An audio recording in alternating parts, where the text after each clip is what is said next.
Thank you, Madam Chair, and Ms. Trottenberg, congratulations on your nomination. I think we're going to meet later today, so I look forward to that. One thing that I always ask nominees, if confirmed, if you can get up to Alaska soon with me, with Senator Murkowski, Congressman Young. It's a very unique place. Have you ever been to Alaska? And the challenges that we have in my state are a little different than New York City, so it's good to get on the ground and see it. Thank you, Senator. I have not actually had the pleasure of going to Alaska, and certainly would welcome the chance to do so as soon as possible.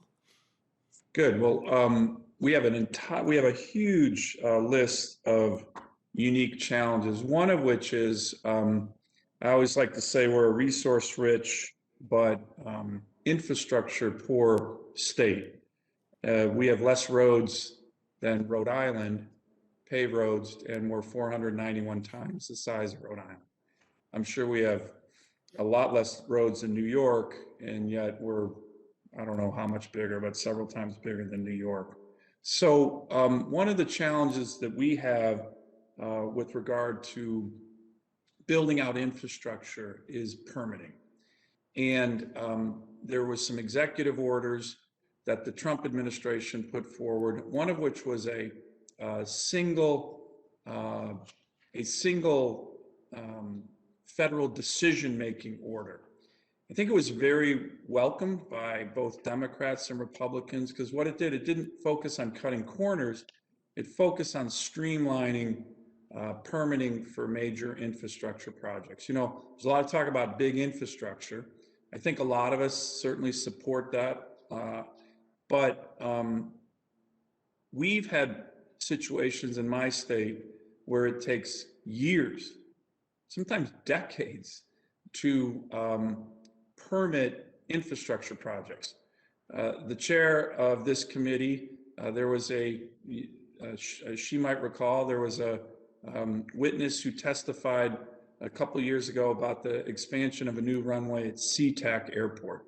When I asked him how long it took to get the permits for that, mostly federal permits, he said 15 years.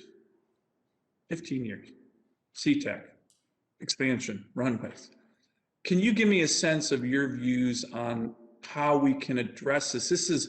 We had a gold mine in Alaska, 20 years to permit. I mean, this is crazy. It's one of the reasons we're losing, you know, we have challenges addressing our economic competition with China. What's your view on the streamlining of permitting, not cutting corners, but to make it so we can build infrastructure in a timely manner? Thanks for that question, Senator. And I share your desire to do better on that front. And again, having been a local transportation official for a number of years and being responsible for delivering big projects, I know well the challenges of dealing with the federal permitting process. And I think we can have a system, as you say, that doesn't cut corners, that doesn't skimp on considering environmental issues, that doesn't skimp on community participation and input, but that can be faster and more streamlined. And part of that, this is actually something we did start in the Obama administration, and I agree that the previous administration, the Trump administration, also did work on this at the federal level, making that process streamlined, accountable, so that you know where your project stands, which agency is looking at what, and having, I think, sort of an ultimate point of contact to help get those projects over the finish line. It's an area I certainly think there's a lot more work to be done, a lot of ways we can do things better, and as you say, not cut corners in the process. No, not cut corners. Do you agree with the idea of having a single kind of point of contact within the federal government? And look, I actually think it's positive coming from sometimes the state officials, city officials like New York City. You see the dysfunction at the federal level on permitting. So what about this idea of like a single point of contact in terms of federal permitting for big projects?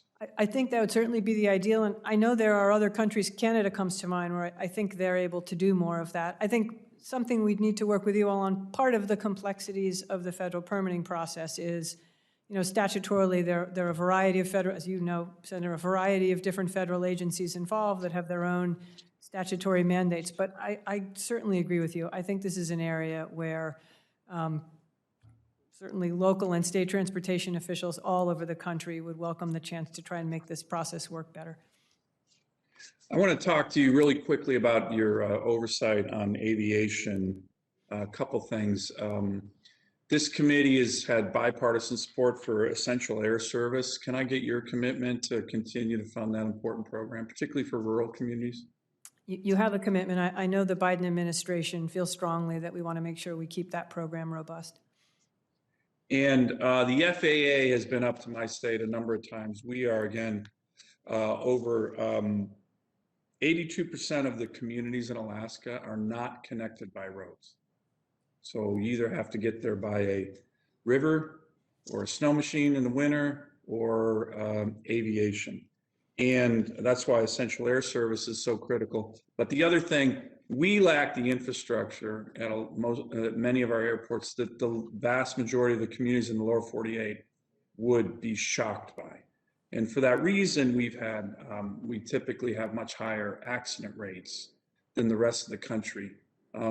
Can I get your commitment to work with me and the FAA on bolstering the infrastructure and the safety that occurs in Alaska as it relates to aviation in a way that is on par with what the lower 48 expects and gets, and yet we don't have in my state?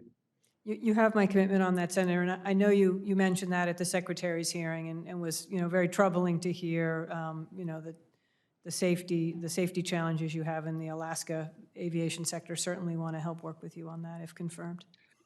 Great, thank you, Madam Chair, and I'm going to submit some more questions for the record.